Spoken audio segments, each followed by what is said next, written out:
ನೀವು ಮನೆ ಒಳಗಡೆ ಹೋಗೋಕ್ಕಿಂತ ಮುಂಚೆ ಗಿಲ್ಲಿ ಕ್ರೇಜ್ ಬಗ್ಗೆ ಗೊತ್ತಿತ್ತು, ಐಡಿಯಾ ಇತ್ತಾ ಗಿಲ್ಲಿ ಈ ಥರ ಅಂದರೆ ಫೇಮಸ್ ಆಗ್ತಿದ್ರು? ಯಾಕಂದರೆ ಅವರು ಸ್ಟಾರ್ಟಿಂಗ್ ಬಂದಾಗಲೇ ತುಂಬ ಫೇಮಸ್ ಆಗಿದ್ದರು. ಸೊ ನಿಮ್ಗೆ ಗೊತ್ತಿತ್ತು ಅವ್ರು ಫೇಮಸ್ ಸಿಟಿ, ಅವರು ಅಂದರೆ ಗೆಲ್ತಾರೆ ಅನ್ನೋ ಆ ಒಂದು ಮೈಂಡ್ಸೆಟ್ಟಲ್ಲಿ ಒಳಗೆ ಹೋಗಿದ್ರೆ ನೀವು? ಇಲ್ಲ, ನಾನು ಒಂದು ಎಪಿಸೋಡು ನೋಡಿರಲಿಲ್ಲ. ಗಿಲ್ಲಿ ನನಗೆ ಇದ್ರಲ್ಲಿ ಸಿಕ್ಕಿದ್ದ, ಕ್ವಾಟ್ಲೆ ಕಿಚನಲ್ಲಿ ಒಂದು 5 ಎಪಿಸೋಡ್ ನಾವು ಅದು ಮಾಡಿದ್ವಿ. ಬಟ್ ಇನ್ಸ್ಟಾಗ್ರಾಮಲ್ಲಿ ಒಂದು 2-3 ರೀಲ್ ನೋಡಿದ್ದೆ ಗಿಲ್ಲಿ ಬಗ್ಗೆ. ಬಟ್ ಅದ್ರ ಬಗ್ಗೆ ನಾನು ಯೋಚನೆ ಕೂಡ ಮಾಡಿರಲಿಲ್ಲ.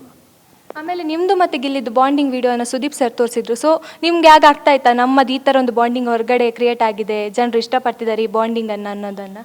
ನನಗೆ ಅದು ವಿಡಿಯೋ ತೋರಿಸ್ದಾಗೆ ಗೊತ್ತಾಯಿತು ಈ ಥರ ಒಂದು ಆಚೆ ಕ್ರೇಜ್ ಇದೆ ಅಂತ. ಖುಷಿನೂ ಆಯಿತು. ಲೈಕ್ ಇಷ್ಟೊಂದು ಚೆನ್ನಾಗಿ ನಮ್ಮಿಬ್ಬರನ್ನೂ ಇಟ್ಕೊಂಡು ಹಿಂಗೆಲ್ಲ ಮೀಮ್ಸ್ ಮಾಡ್ತಾ ಇದ್ದಾರೆ ಅಂತ ತುಂಬ ಖುಷಿ ಆಯಿತು. ಆಮೇಲೆ ಎಲ್ಲ ಒಂದು ಕಡೆ ನೀವು ಸ್ವಲ್ಪ ಅವರಿಂದ ದೂರ ಆದ್ರಿ, ಸ್ವಲ್ಪ ಎಲ್ಲ ಒಂದು ಕಡೆ ಬೇರೆಯವ್ರ ಜೊತೆ ಮಿಂಗಲ್ ಆದ್ರಿ, ಗಿಲ್ಲಿ ಅವ್ರನ್ನ ಸ್ವಲ್ಪ ದೂರ ಇಟ್ರಿ ಅಂತ ಅನಿಸ್ತಿಲ್ವಾ ನಿಮಗೆ? ನನಗೇನು ಆ ಥರ ಅನಿಸಿಲ್ಲ. ಬಿಕಾಸ್ ಗಿಲ್ಲಿ ನಾನು ಸ್ಟಾರ್ಟಿಂಗಲ್ಲಿ ಹೆಂಗಿದ್ವೋ ಫೈನಲ್ ತನಕ ಹಂಗೆ ಆದ್ವಿ. ಮೇ ಬಿ ನಂದು ಒಂದು ಗೇಮ್ ಅಂತ ಇರುತ್ತಲ್ಲ, ಇವಾಗ ಗಿಲ್ಲಿಯೋದೊಂದು ಗೇಮ್ ಇತ್ತು, ನಂದೊಂದು ಗೇಮ್ ಇತ್ತು. ನಾನು ಗೇಮ್ ಅಂತ ಬಂದಾಗ ಸ್ವಲ್ಪ ಅಲ್ಲಿ ಇಲ್ಲಿ ಪ್ಲ್ಯಾನಿಂಗ್ ಮಾಡ್ತಾ ಇದ್ದೆ. ಎಲ್ಲರನ್ನೂ ತಿಳ್ಕೊಬೇಕಲ್ಲ.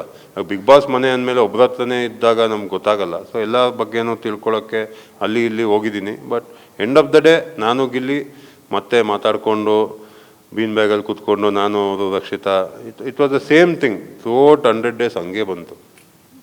ಮತ್ತು ಈಗ ನಿಮ್ಮದು 3 ಹೆಜ್ಜೆ ಅಷ್ಟೇ ಸರ್ ಕಡಿಮೆ ಇದ್ದಿದ್ದೊಂದು ವಿನ್ನಿಂಗ್ ಮೂಮೆಂಟಿಗೆ. ಸೊ ಎಲ್ಲಿ ಮಿಸ್ ಆಯಿತು ಅದು? ಯಾವ ಪಾಯಿಂಟಲ್ಲಿ ನೀವು ಅಂದರೆ ಜಾರ್ಕೊಂಡ್ರಿ ಅಂತ ಅನಿಸುತ್ತೆ? ನನಗೇನು ಆ ಥರ ಅನಿಸಿಲ್ಲ. ಯಾವಾಗೂ ಜಾರ್ಕೊಂಡೆ ನಂಗೆ ನೆಗೆಟಿವ್ ಆಯಿತು ಯಾವತ್ತೂ ಅನಿಸಿಲ್ಲ. ಟಾಪ್ 3ಯಲ್ಲಿ ಬರ್ಬೋದಾಗಿತ್ತು ಅಂತ ಅನ್ನಿಸ್ತು. But 5th place also I am very happy. ಯಾಕಂದರೆ ಸ್ಟೇಜಲ್ಲಿ ಸುದೀಪ್ ಸರು ತುಂಬ ಚೆನ್ನಾಗಿ ಆಡಿದ್ರಿ, ನಿಮ್ಮ ವ್ಯಕ್ತಿತ್ವ ತುಂಬ ಇಷ್ಟ ಆಯಿತು ನನಗೆ ಅಂದು. ಸೊ ಅವರು ಅದನ್ನು ಹೇಳಿದಾಗ ನನಗೆ ಕಪ್ ಗೆದ್ದಿದ್ದು ಖುಷಿನೇ ಆಯಿತು. So it's okay.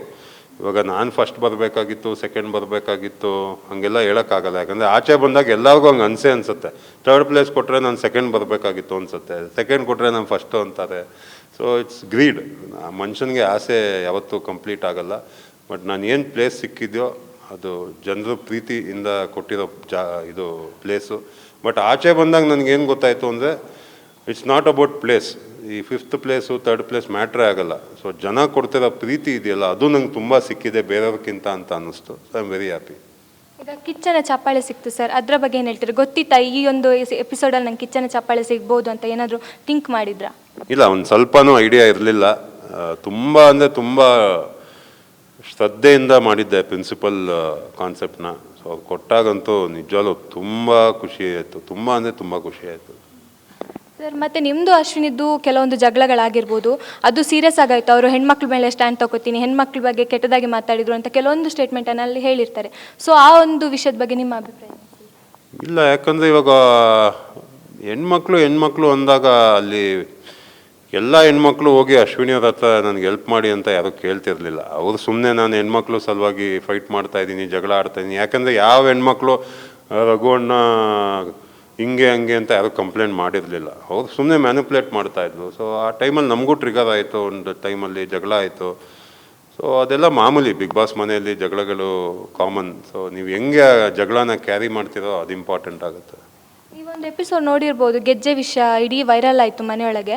ಸೊ ಆವಾಗ ಅಶ್ವಿನಿ ಅವ್ರ ಹೆಣ್ಮಕ್ಳ ಬಗ್ಗೆ ಅಂದರೆ ಅಲ್ಲಿ ರಕ್ಷಿತ್ ಅವರಿದ್ದರು, ಅವರು ಒಂದು ಹೆಣ್ಮಗು. ಸೊ ಅವ್ರಿಗೆ ಆ ಥರ ಒಂದು ಚುಡಾಯಿಸಿದ್ದು, ಆ ಥರ ರೇಗಿಸಿದ್ದು ನಿಮ್ಮ ಅನಿಸಿಕೆ ಏನು ಸರ್? ಈಗ ಅವ್ರು ಹೇಳ್ತಾರೆ ಹೆಣ್ಮಕ್ಳ ಬಗ್ಗೆ ಸ್ಟ್ಯಾಂಡ್ ತಗೋತೀನಿ ಅಂತ. ಸೊ ಅವರಲ್ಲಿ ಮಾಡಿದ್ದು ಕೂಡ ಅದೇ, ಒಂದು ಹೆಣ್ಮಗಳನ್ನ ಕೆಳಗೆ ಹಾಕೋ ಒಂದು ಮಾಡಿದ್ದಾರೆ.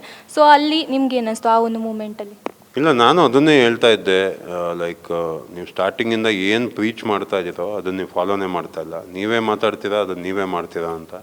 ಸೊ ಆ ಥಿಂಗ್ ಥ್ರೂಔಟ್ ದ ಸೀಸನ್, ಅದು ಆ ರೀಸನ್ ಇಟ್ಕೊಂಡೆ ನಾನು ಅವ್ರನ್ನ ನಾಮಿನೇಟ್ ಮಾಡಿದ್ದು ಇದೆ. ಸೊ ಎಂಡಲ್ಲಿ ಸ್ವಲ್ಪ ಅವರು ಚೇಂಜ್ ಆದರು ಅಂತ ಅಂದ್ಕೊಂಡೆ. But again I don't know, ಏನೇನೋ ನಡೀತಾ ಇದೆ. ಸೊ ಅಗೇನ್ ಅದು ಅಶ್ವಿನಿ ಅವರ ಒಪಿನಿಯನ್ನು, ಅವ್ರ ಚಾಯ್ಸು, ಅವ್ರ ಪರ್ಸ್ನಲ್ ಚಾಯ್ಸಲ್ಲಿ ನಾನು ಎಂಟ್ರ್ ಆಗಲ್ಲ.